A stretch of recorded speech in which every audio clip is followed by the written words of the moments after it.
tell you something, Larry, and you better take it seriously. Now, you don't take this fight, you're gonna be like a needle in a haystack, brother. Hard to find.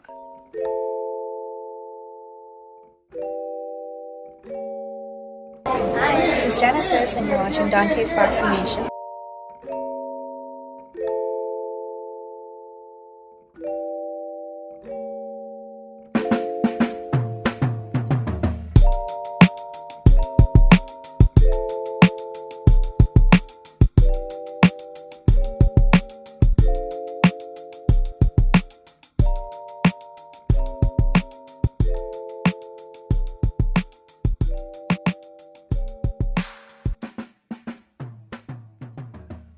Dante's Boxing Nation, what's going on, guys?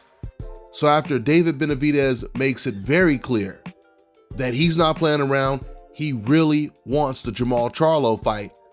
Jermall Charlo, he finally comes out and responds to everything that the fans have been saying, and responds, more importantly, to what David Benavidez has recently been saying about making this fight and how important it is to make this fight. Charlo, he took to his social media account and he said, "Who am I going to fight? Can we address this David Benavidez issue? Come on, man, knock it off. I've never been scared of anybody, ever. Where are the real champions at? Who do you want to see me fight next? What makes the most sense? I'm thinking Eubank or somebody. It makes sense because I'm not at 168, so I'm not even a super middleweight. I'm actually challenging their shit. Who is going to get the bag? I'll fight Gigi too." Now, let me first start by saying this. I think Jermall Charlo moving up to 168 to fight Chris Eubank would be an excellent idea. It would be the best fight to make while they're building up the David Benavidez fight. For those of you guys who don't know, David already has a fight scheduled next month in March. He's already pushing for a September date to face Jermall Charlo. So it would make all the sense in the world for Jermall to fight Chris Eubank. Because realistically, Chris Eubank, that's the type of opponent that Canelo and Golovkin should have been facing. So if Jermall Charlo goes in there and fights a guy that was calling out those guys and he beats him decisively, that would be an impressive win for Jermall Charlo at a new weight class. But some of the things Jermall Charlo says, I don't understand. Because then he says, it makes sense because I'm not at 168. I'm not a super middleweight. I don't understand what that means. Because obviously if he's going to fight Chris Eubank, it's going to be at 168. He also said he's willing to fight Triple G, and we know there's no way Golovkin is going to fight a Jermall Charlo. So why even mention his name? I'll tell you right now though, if Jermall Charlo's next fight is not at 168, that's bad news, guys, because that means we most likely won't get a David Benavidez fight in September. I don't know if you guys remember, but Jermall Charlo, he did the same thing when he was fighting at 154. Canelo had left 154 a long time ago without, of course, fighting the Andrades and the Charlo brothers, who were all champions at 154. And Jermall, he stayed at 154 for a while, but he kept talking about moving up to middleweight. It was actually a long time before he did it. So it was like the same thing. He talked about moving to middleweight almost like a year before he did it. And then all of a sudden he moved up to middleweight, and that's when he became Canelo Alvarez's nightmare by being his mandatory. So even though I would completely agree that it makes no sense for Jermall Charlo to go on social media and start talking about vaccinations and stuff like that, honestly, I think even if Jermall Charlo did have that concern, he should have kept that behind closed doors. He should have put that in writing when they started to put out the term sheet.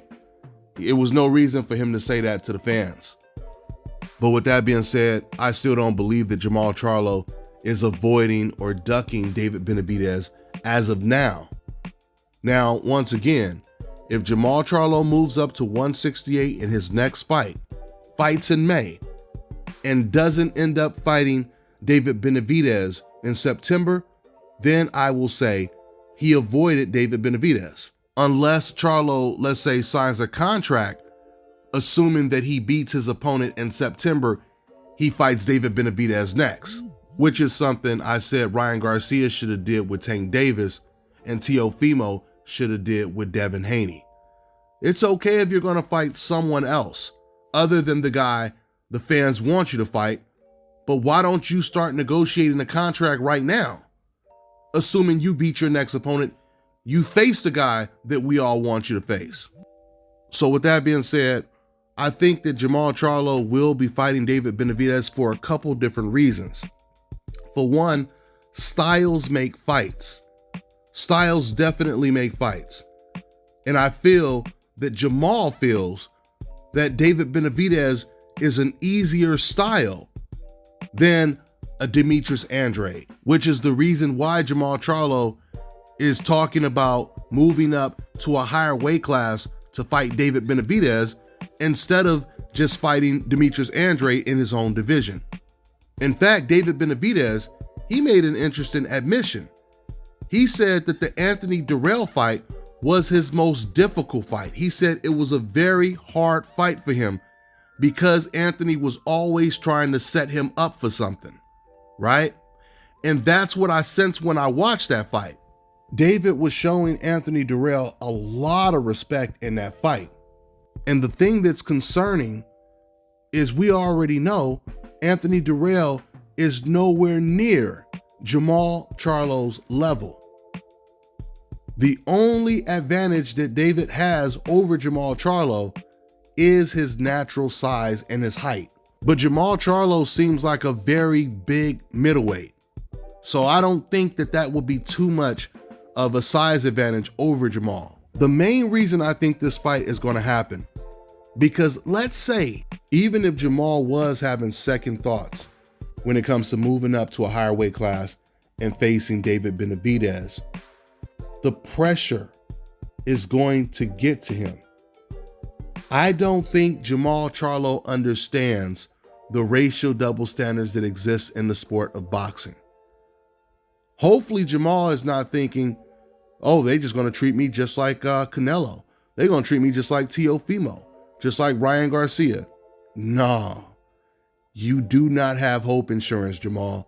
I've already said they're going to come after Jermall damn near harder than they came after Floyd Mayweather when it came to the Manny Pacquiao situation. Even though we know, because I have the video on my channel, that it was Manny Pacquiao who turned down the fight in 2008 because his own trainer admitted it. You can watch my video. Just type in Freddie Roach admits and my video will pop up. But that just goes to show you what Jermall Charlo has to look forward to, because Mayweather actually was the one pushing for the fight. Mayweather was the one that agreed to all of Manny Pacquiao's demands. Manny Pacquiao turned down the fight because he didn't want to do the Olympic-style random drug testing, and they still blamed it on Floyd. So if they did that to Floyd, imagine what they're going to do to Jermall Charlo. You notice when it comes to Mexican boxing fans, no matter what Canelo Alvarez does, you will never see Mexican fans in the comment section saying, this is a duck. You know, I'm a Canelo fan, but I'm sick of this. I really want Canelo to stop ducking, etc., etc. Now, you'll always see black people saying this about black fighters. In fact, there's a big group of black people that are harder on their own race than anybody else. If you don't believe me, just look at the Terrence Crawford situation. As soon as Sean Porter mentioned Crawford's name, the majority of people, the first people I should say, that was accusing Crawford of ducking were black fans. I'm not saying all black fans, it's just a certain group of black fans. Mexicans, they don't do this. Mexicans, they don't care if Canelo comes out and says, hey man, I'm afraid to fight Charlo. He has that great jab. You know, he's very athletic, etc., etc. I don't want to fight him. I'm not fighting anyone that dangerous. Canelo could come out and say all of that. Mexican fans will still come out and say, he ain't ducking. Who is Charlo fought? Because they know how to stay on code. You ain't gonna never see them out a fighter that's not black, no matter how obvious it is. Charlo vacates his belt to avoid Jermall Charlo. By way of contrast, Jermall Charlo has never vacated his belt to avoid anyone. In fact, like I keep telling you, the situation is entirely different because Canelo, he was avoiding someone who was as mandatory in his division. Charlo, if Charlo does duck David Benavidez, He'll be ducking a guy at a weight class he doesn't even fight at. But yet the Canelo Alvarez fans, they ain't gonna never come out speaking the truth and go off code. And guys, this is the reason why David Benavidez just recently came out and said he ain't gonna say too much about Canelo, because Canelo Alvarez fans are way too emotional. And for the most part, it's very obvious that David is mainly talking about Mexican fans. David Benavidez is a very prideful Mexican, guys. So he doesn't want his Mexican fans to be upset with him for saying something off code. For these type of non-black fans in general, it's all about staying on code. And this is what Jermall Charlo is about to learn right now. Matter of fact, he's already learning it. He's already finding out, because when he did this live, every single comment was, when are you fighting David Benavidez? Duck, duck, duck, duck, duck. All of this stuff. That's all you seen. And it actually got to the point to where Jermall Charlo said he didn't want to talk about David Benavidez anymore because he's trying to make his next fight. Now, still, because it's early, we don't know why Jermall Charlo wouldn't want to talk about David Benavidez, because while he's doing this live, he's asking fans, who do you want me to fight? And he clearly knows that everyone wants him to fight David Benavidez. So, okay, we get it. There's no way Jermall can fight David Benavidez next unless he's going to end up fighting him in May, Cinco de Mayo, when Jermall wants to fight. But since Benavidez already has a fight lined up in March, that ain't going to happen. So it would seem to me that Jermall would at least let the people know, I'm going to go ahead and fight somebody in May or June first, and then after that, we're going to start working on a David Benavidez fight. Or we'll see how serious David is after I get past my next fight. I don't understand why Jermall couldn't at least say that. As long as you are reassuring people that you're going to take the fight, then, people are not going to hammer you as much. Don't get me wrong, he's on a coincidental list. They're still going to hammer him, but it ain't going to be so blatant. Guys, I'm telling you right now, it will be almost impossible for Jermall Charlo to get out of this David Benavidez fight. Why? Because he has nowhere else to go. If Jermall Charlo wasn't black, he can duck whoever he wants and he could fight complete tomato cans for the rest of his life. And old media will probably say he's pound for pound the best fighter in the world. You don't have that luxury when you're on a coincidental list. This is the reason why he will have nowhere else to go. It's already clear Jermall has no interest in fighting Demetrius Andrade, because even when he did this live, he didn't even mention Andrade's name. He mentioned Canelo's name. He mentioned Triple G's name. And of course, David Benavidez and Chris Eubank.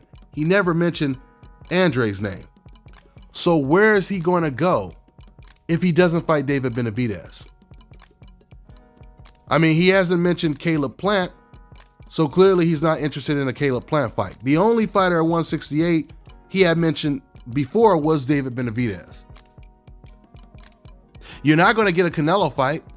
You're not going to get a Golovkin fight. And you don't want to fight Demetrius Andrade. So who else can he fight other than David Benavidez?